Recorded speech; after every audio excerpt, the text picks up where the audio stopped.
गिरनार के गुणवंत गजपत कुंड की रोचक कथा।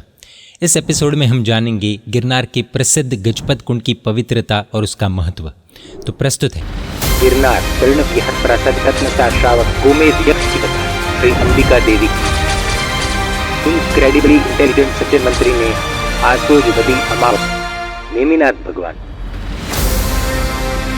गिरनार हिस्ट्री का एपिसोड 6 आप देख रहे हैं जैन मीडिया। बने रहिए इस वीडियो के अंत तक। बहुत समय पहले की बात है।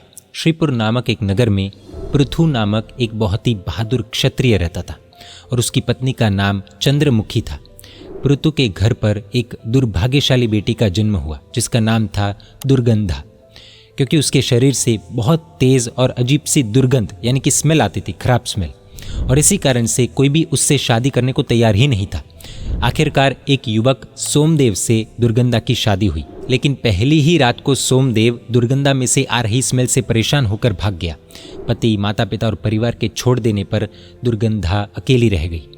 नगर में सभी ने उसकी बहुत इंसल्ट की, उसे धिक्कारा, जिससे वो बहुत दुखी हो गई और एक दिन उसने निर्णय किया कि अब उसे उस नगर में नहीं रहना है और वह तीर्थ यात्रा पर निकल पड़ी।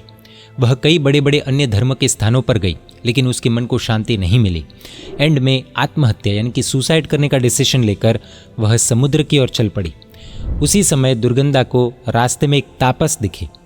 दुर्गंधा ने भावपूर्वक तापस मुनि को वंदन किया, लेकिन तापस मुनि ने भी उसके शरीर की दुर्गंध से परेशान होकर मुंह मोड़ लिया। यह देख दुखी मन से दुर्गंधा कहती है कि हे तापस मुनिवर, आप जैसे वैरागी भी मुझसे अगर दूर हो रहे तो अब मैं किसके पास जाऊँ? मेरे पाप कैसे दूर होंगे? तापस मुनि दुर्गंधा को कहते हैं कि हे वत्सा, इस जंगल में मेरे गुरुदेव कुलपति का आश्रम है, वहाँ पर जाकर उन्हें अपने दुख की बात बताओ, वे तुम्हें इस परेशानी का उपाय बताएंगे। ये सुनकर दुर्गंधा तापस मुनि के पीछे पीछे आश्रम में पहुँच जाती है। दुर्गंधा को दूर से ही श्री ऋषभदेव भगवान यानी कि आदिनाथ भगवान के ध्यान में लीन जटारूपी मुकुट के धारक कुलपति के दर्शन होते हैं।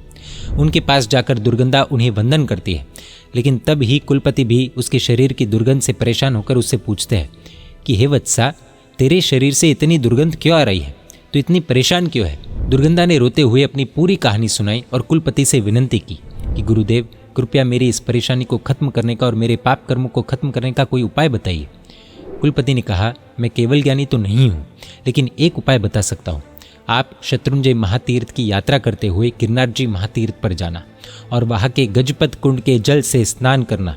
इस कुंड के जल से स्नान करने से तुम्हारे अशुभ कर्म खत्म हो सकते हैं। कुलपति की यह बात सुनकर दुर्गंधा की आंखों में उम्मीद की चमक आ गई और वह तुरंत ही तीर्थ यात्रा के लिए निकल गई। पहले वह श्री शत्रुंजय गिरिराज पर पहुंची और वहाँ पर श्री ऋषभदेव परमात्मा की बहुत भावों से भक्ति की। फिर वह गिरनार की ओर आगे बढ़ी और गिरनार पहुंचकर वहाँ के पवित्र गजपत कुंड में स्नान करने जाने लगी। लेकिन वहाँ भी उसे कुंड में स्नान की अनुमति नहीं मिली, क्योंकि दुर्गंधा के अंदर से अभी भी बहुत तेज गंदी स्मेल आ रही थी। लेकिन उसने हार नहीं मानी और वह कुंड का जल जो बाहर लाया जाता था, उस जल से लगातार 7 दिनों तक स्नान करने से उसके शरीर की दुर्गंध पूरी तरह खत्म हो गई और अब तो उसका शरीर सुगंध से भर गया। उसकी सुंदरता भी बढ़ गई और उसके चेहरे पर अलग ही तेज दिखने लगा।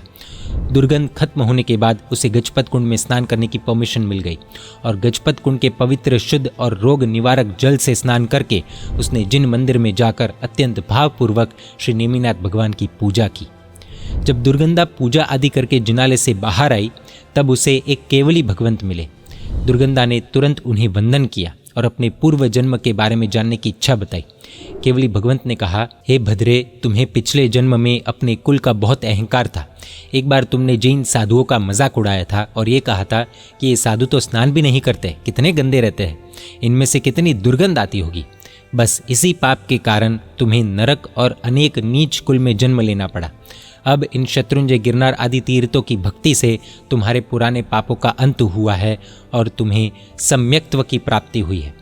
प्लीज़ नोट, सम्यक्त्व यानी कि सही की पहचान, रियलिटी को स्वीकारना, सही को सही और गलत को गलत मानना, ऐसी स्ट्रॉन्ग श्रद्धा को सम्यक्त्व कहते हैं। फिर केवली भगवंत आगे कहते हैं, हे वत्सा, जो वैरागी संयमी मुनि होते हैं उनकी निंदा बहुत बड़ा पाप है।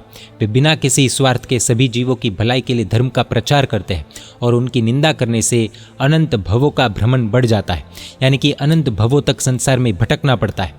लेकिन अब तुमने जो तीर्थ भक्ति की है उससे तुम्हारे कर्म कुछ कम पड़े हैं और मोक्ष का रास्ता तुम्हारे लिए खुला है। यह सुनकर दुर्गंधा की आंखों से आंसू निकलने लगे, लेकिन इस बार दुर्गंधा के आंसू उसके दुख के या फिर दुर्गंध के कारण नहीं, बल्कि धन्यता और आनंद के कारण बह रहे थे। दुर्गंधा केवली भगवंत के चरणों में सिर झुकाकर कृतज्ञता से भर उठी।